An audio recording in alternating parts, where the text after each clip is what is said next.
Hi friends, मैं आज आया हूँ कोरिग्नाइटर के रेस्ट कंट्रोलर के स्टार्टअप किट के साथ। मैं इसे डेवलप करने के लिए कोरिग्नाइटर का वर्जन 3.1.11 यूज किया है। इसके साथ हमने रेस्ट सर्वर को ऐड किया है और PHP JWT ऐड किया है, जो कि जावा वेब टोकन बोलते हैं हम लोग। इसके साथ हमने कुछ यूटिलिटी हेल्पर्स और लाइब्रेरी को प्रीलोडेड किया है आपके आसानी के लिए। तो चलिए मैं बताता हूँ कि कैसे इसे यूज करना है। सबसे पहले आपको यहाँ से इसके URL पे जाना है। यहाँ से फिर आपको मैं डिस्क्रिप्शन में ये लिंक दे दूँगा। यहाँ पे जाने के बाद आपको ये जिप डाउनलोड करना है। जिप डाउनलोड करने के बाद आपको अपने फोल्डर में जा कर के ऐड करना है। किसी भी फोल्डर में आप उसे एक्सट्रैक्ट कर सकते हैं। मैंने अभी यहाँ एक्सट्रैक्ट किया है। उसके बाद एक्सट्रैक्ट करने के बाद क्या करना है, इसे दो चीज़ करना है। पहला वर्चुअल होस्टिंग करना है, दूसरा डेटाबेस को इंपोर्ट करना है। इसके लिए आपको पहले ये जैम्प का ज़रूरत पड़ेगा। आशा करूँगा आपके पास जैम्प पहले से हो। तो चलिए मैं वर्चुअल होस्ट में दिखाता हूँ। वर्चुअल होस्टिंग में जाना है, इस पाथ में जाना है, होस्ट फाइल को ओपन करना है और इसमें ये वाला लाइन एक ऐड करना है। लास्ट में आप चाहेंगे तो लास्ट में ऐड करेंगे। उसके बाद डेटाबेस को इंपोर्ट करना है, जो कि ऑलरेडी मैंने डॉक के अंदर डेटाबेस के अंदर दिया है। SQL को आप इंपोर्ट कर लेंगे।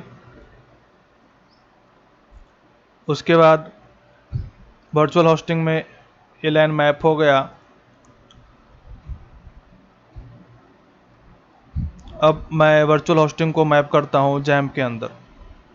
उसके लिए मैं विंडोज रन कमांड के थ्रू इस पे जाऊँगा। ये फाइल को ओपन करूँगा किसी भी कोड एडिटर में एज एडमिनिस्ट्रेटर, और ये वाला कोड ब्लॉक जो मैंने दिया है वो आपको सबसे लास्ट में ऐड कर देना है।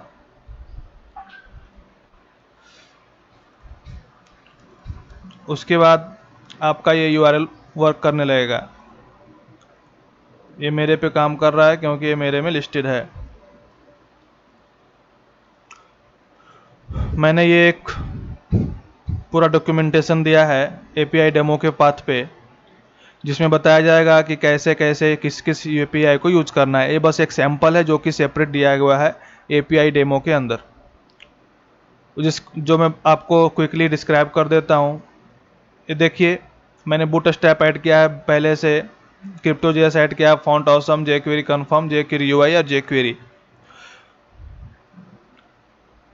मैं एक सैंपल API है पहला, रजिस्टर यूजर रजिस्टर करने के बाद देखिए, यूजर रजिस्टर करने के लिए आपको full name, user name, email ID, password चाहिए।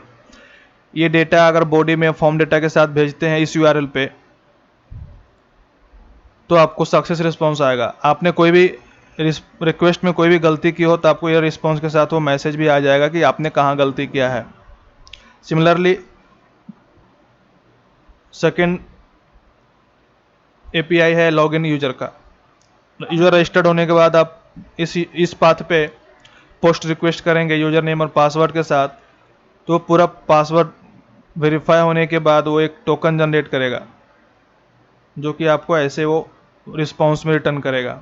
यूजर डेटा के प्राइमरी डेटा के साथ एक यूजर टोकन भी आएगा।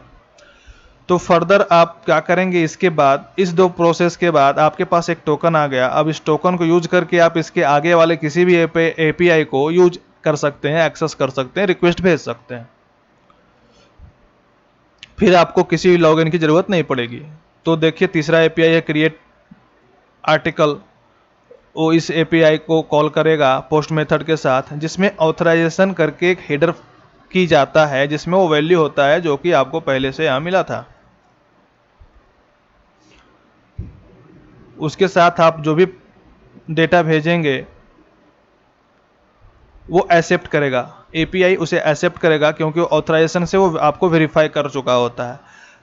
तो अगर सक्सेस होता है तो ये रिस्पॉन्स आएगा, अगर फेल होता है किसी भी वजह से, या तो आपका पोस्ट डेटा में कुछ रॉन्ग हो या ऑथराइजेशन की वजह से इशू आए, तो रिस्पॉन्स इस तरह से वो देगा।